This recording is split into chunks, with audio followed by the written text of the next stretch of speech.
More now on OTL Extra on Scott Park, the man whose half-court shot became an internet sensation and who subsequently has had a number of health challenges. Simply remarkable reporting from Ryan McGee, who joins me here. That's fantastic stuff. Bring us up to date since your first visits with him. How's he doing now? You know, Scott's doing okay. You know, it's okay is relative. My favorite part of the piece, and I've said this to you before, is when I say, Scott, how are you doing? I'm doing great.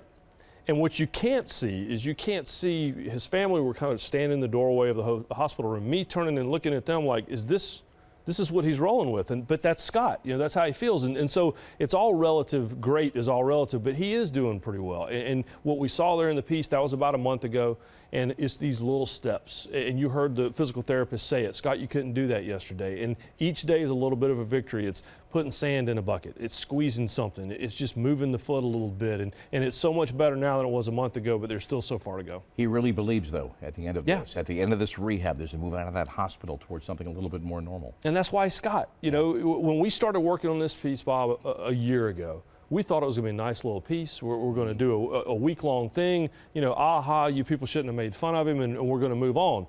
The piece wasn't able to run because of some other breaking news, and it kind of dragged and kind of dragged. It ended up being a blessing because we were able to tell this complete story of Scott and how he has literally stood at the brink of death twice and has not blinked and looks at everyone, and he's surprised that we're surprised that he's like, okay, what's next? And that's Scott Park. He's been introduced to the country several times, of course, for the initial print piece you talk about. We aired it a couple of Sundays back, and so people have had a chance to learn about this. Since it hit earlier in the basketball season, I mean, the media being the media, social media being what it is, what's that done to him in his world? It is fuel for him every day. You know, we talk about his spirit, and he is self-driven, but he has this extra boost now. Derek Whittenburg, you know, the hero of the 1983 National Championship team, has come by to see Scott. The rest of the team has reached out. The commissioner of the ACC has reached out. Just this week, Scott received more than 60 letters from a middle school class in Connecticut. Well, they took it upon themselves as a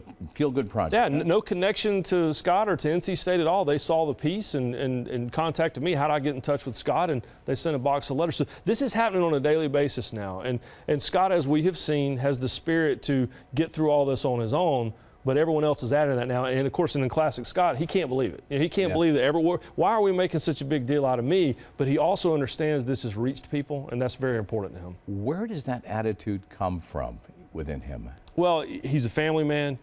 He's a spiritual man. You talk to the people there in Virginia Beach area where he lives and where he works. He's a hero of the community. You know, he's one of these unsung heroes, which is such a tired cliche, but it's the truth. Outside of the community, no one knows who he is. Inside the community, he's beloved. And his friends, you know, I think you received a letter. I got a postal letter. Yeah. This was the last time you get a meaningful postal letter from a man who was a starter on the team in which Scott was a high school sub. Yeah. I hope you're able to put them together because, I mean, obviously it's just an example of how people saw this.